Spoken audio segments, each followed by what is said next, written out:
जग जिच्यावर हसलं, जिची खिल्ली उडवली, पण जिच्या आयुष्याने तिला रडायला वेळच दिला नाही. ही गोष्ट आहे नीरू भेडाची, म्हणजेच राखी सावंतची. खरं सांगू का, राखी सावंतचं खरं नाव तिचा अंधार. ती स्वतः अनेकदा सांगते की लहानपणी कचरापेटीतून अन्न गोळा करावा लागायचं. घरी पैशांची इतकी चणचण करूनही तिने ऑडिशन्स दिल्या. सतत अपमान, नकार, शोषण, पण तरीही हार नाही.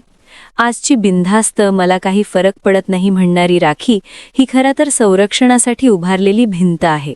पण थांबतं आणि वास्तव सुरू होतं. ज्याला आयुष्यभर फक्त टीका मिळाली, त्याला प्रेम भीतीदायक वाटणं हे फार खोल जखमेचं लक्षण आहे. आपण काय शिकतो? तुम्ही अगदी बरोबर म्हणता. राखी सावंतचे वडील पोलिसात होते. तिचे वडील हवालदार असल्याचेही तिने सांगितले. ती म्हणाली की माझी आई हॉस्पिटलमध्ये आया होती. मी हे कसे सांगू? राजीव, मला माझ्या भूतकाळाबद्दल बोलायला आवडत नाही. नृत्य आणि अभिनयासाठी तिच्या कुटुंबातील कोणीही तिचे कौतुक केले नाही. मला घरी परवानगी नव्हती. मी थोडंसंही नाचले आणि आईला कळलं तर ती येऊन हात साफ करायची, मला खूप मारायची. ती म्हणाली, माझ्या कुटुंबात मुलीने नाचावे की नाही हा प्रश्नच नाही. पुढे जाण्यासाठी मी आयुष्यात खूप मार खाल्ला आहे. माझ्या अंगावर अजूनही खुणा आहेत. मी अशाच परिस्थितीत वाढले. मी मोठी झाल्या लगेचच माझं लग्न लावून द्यायचं असं माझ्या आईवडिलांनी ठरवलेलं. पण मी त्यांना विरोध केला. मी त्यांना निक्षून सांगितलं की मी बिलकुल लग्न करणार नाही आणि पळून गेले. माझ्या घरात कोणालाच माहीत नव्हतं की ॲक्टिंग किंवा डान्स कसा करायचा.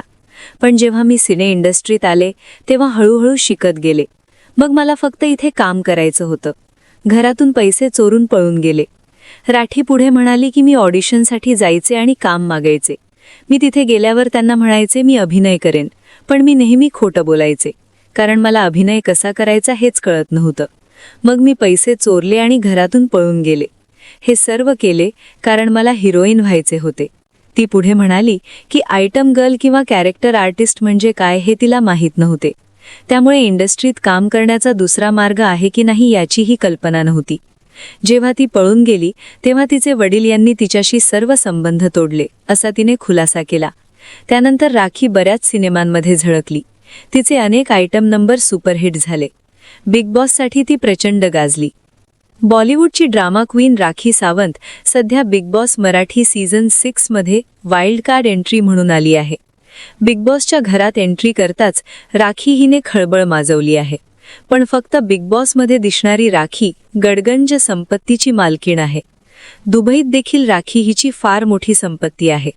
रिपोर्टनुसार राखी सावंत हिची नेटवर्थ 37 कोटी रुपये आहे. शिवाय मुंबईत राखीचं स्वतःचं घर देखील आहे. राखी रियालिटी शोजच्या माध्यमातून कमाई करते. एकदा राखीला मुंबई विमानतळावर स्पॉट करण्यात आलं होतं. तेव्हा राखी पापराजींना म्हणाली, दुबई या ठिकाणी राखी सावंत हिची अकॅडमी सुरू झाली आहे. दुबईमध्ये मी आणखी एक घर देखील घेतलं आहे. एक नवी गाडी देखील घेतली आहे. सोशल मीडियावर कायम सक्रिय असणाऱ्या राखीकडे बॉलिवूडमध्ये कोणतेही काम नाही, तरी देखील ड्रामा क्वीन कोट्यावधीची माया कमावतीये. सोशल मीडियावर देखील राखी कायम सक्रिय असते. सोशल मीडियावर राखी हिच्या चाहत्यांची संख्या देखील फार मोठी आहे. चाहत्यांच्या संपर्कात राहण्यासाठी अभिनेत्री कायम स्वतःचे फोटो आणि व्हिडिओ सोशल मीडियावर पोस्ट करते. ही फक्त राखी सावंतची कथा नाही, ही त्या प्रत्येक माणसाची कथा आहे जो जगासमोर हसतो आणि एकटेपणी स्वतःला सावरतो. काही लोक खूप मोठ्याने हसतात, पण त्यांचं दुःख खूप शांत असतं. जग जिच्यावर हसलं, ट्रोल केलं, जिची खिल्ली उडवली, ती बिनधास्त नाही हो, ती फक्त जखम लपवते. मला सवय नाही इतक्या प्रेमाची. त्या एका वाक्याने मन सुन्न झालं.